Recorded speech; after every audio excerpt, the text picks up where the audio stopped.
There is a place in the North Atlantic where the sea does not forgive. Roughly 20 miles west of the Outer Hebrides, off the northwestern coast of Scotland, a cluster of small, windswept islands rises from the water like the broken teeth of something ancient. The locals call them the Seven Hunters. On maritime charts, they appear as the Flannan Isles, and on the largest of these islands, a place called Eilean Mòr, there stands a lighthouse that has never fully left the world's imagination, not because of what it guided, but because of what it swallowed. On the night of the 15th of December, 1900, the transatlantic steamer Archtor was making its final passage from Philadelphia to the Scottish port of Leith. The sea was rough, the winter dark complete. As the vessel passed the Flannan Isles, a crew member noted something that should have been impossible. The lighthouse on Eilean Mòr was dark. The Archtor's captain was convinced something was wrong and intended to report it upon docking. But the ship ran aground in the Firth of Forth.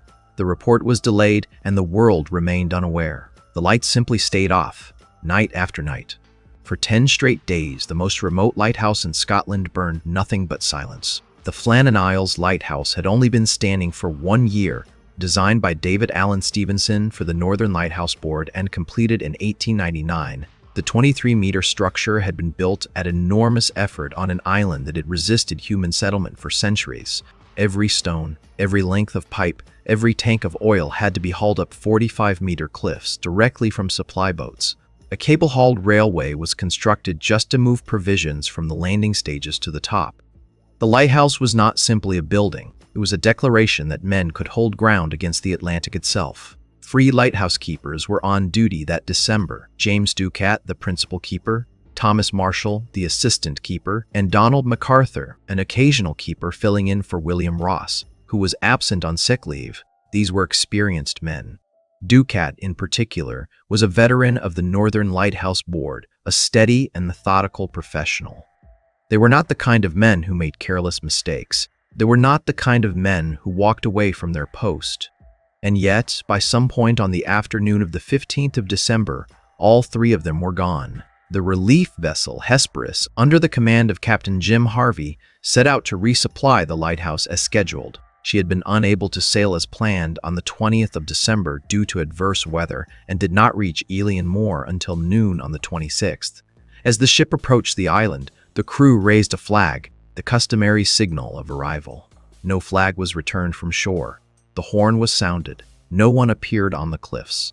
A flare was fired into the gray winter sky. Still nothing. The island stared back without answer. Captain Harvey ordered relief heaper Joseph Mòr ashore alone to investigate.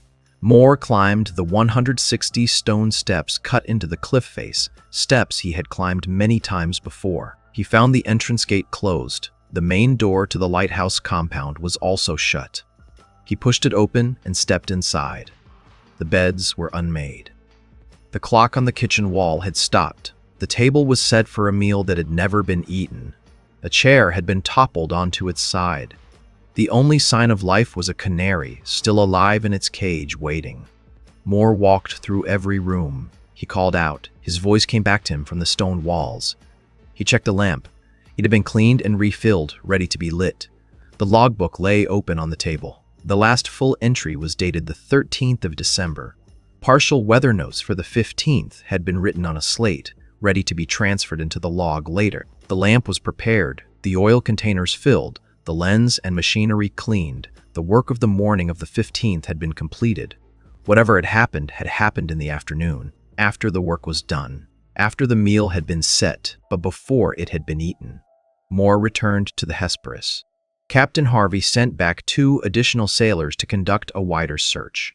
They found nothing in the lighthouse that Mòr had missed, but outside, along the western side of the island, the story changed. A supply box near the western landing platform had been smashed to pieces and its contents thrown across the ground, even though it sat more than 100 feet above sea level. Iron railings were bent out of shape. The iron railway near the path had been wrenched from its concrete housing. A rock estimated to weigh more than a ton had been displaced from its original position.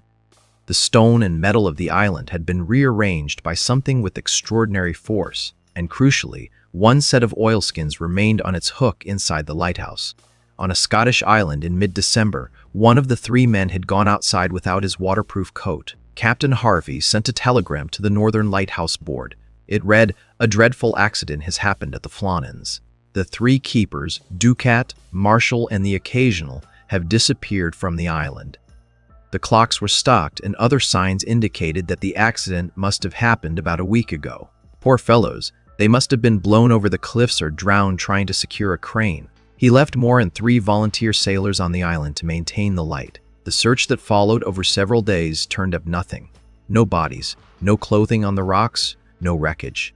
No evidence whatsoever that 3 human beings had ever been present on Eilean Mòr at all. Robert Muirhead, the Northern Lighthouse Board superintendent who arrived on the island on the 29th of December, knew all 3 missing men personally. He later wrote with quiet grief, "I visited Flannan Isles when the relief was made so lately as the 7th of December, and have the melancholy recollection that I was the last person to shake hands with them and bid them adieu."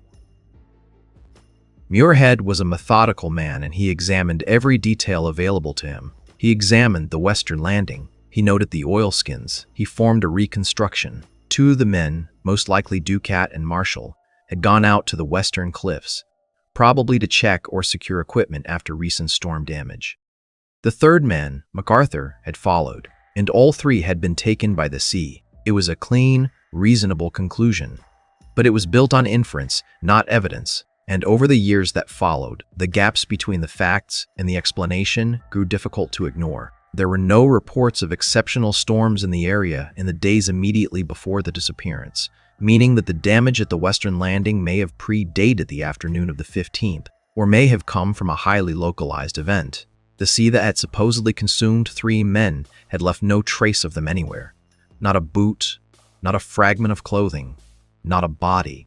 The Atlantic is vast and cold, and the sea does not always return what it takes. But the completeness of the absence was extraordinary. Then came the stories. In the weeks and months after the disappearance, accounts began to circulate that the lighthouse logbook contained disturbing entries written in Thomas Marshall's hand, describing a storm of unprecedented violence, documenting Ducat weeping in a corner, McArthur crying without explanation, all 3 men praying on their knees through the night. The final reported entry was said to read, "Storm ended, sea calm. God is over all." A later investigation revealed that no such entries had ever existed. They were fabrications, most likely invented to sensationalize the story. The original records confirmed only the mundane entries of weather data and work completed. The invented logbook told a better story, but it was not a true one.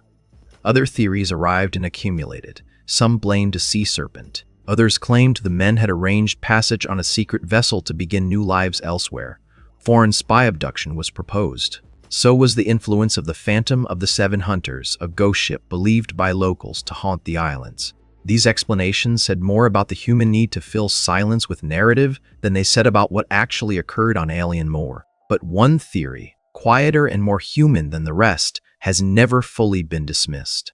Donald McArthur was by all accounts a volatile man, known for his temper and his willingness to use his fists. It has been suggested that a confrontation near the cliff edge could have caused all 3 men to fall, whether through accident or through violence escalating beyond anyone's intention. There is no evidence for this, but there is also nothing to rule it out.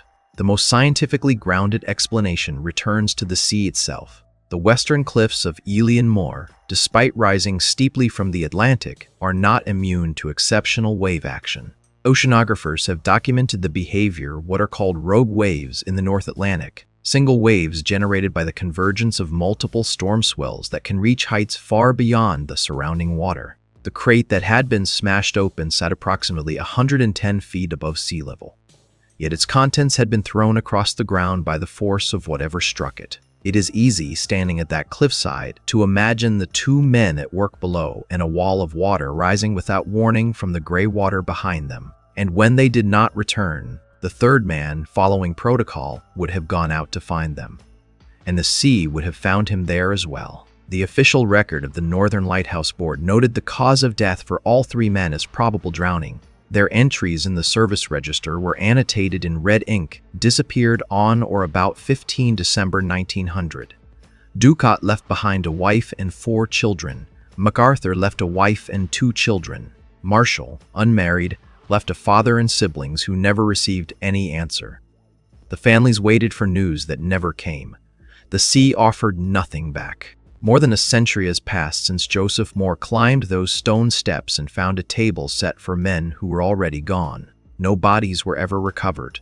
The lighthouse continued operating for decades after, staffed by other men who no doubt stood at those same western cliffs and looked out at the same gray water and thought about what the wind could do in this place when no one was watching. The island itself has changed very little. The steps are still there. The western landing is still there. The cliffs still drop into the same Atlantic that has swallowed the north of the world since long before anyone thought to build a light on it.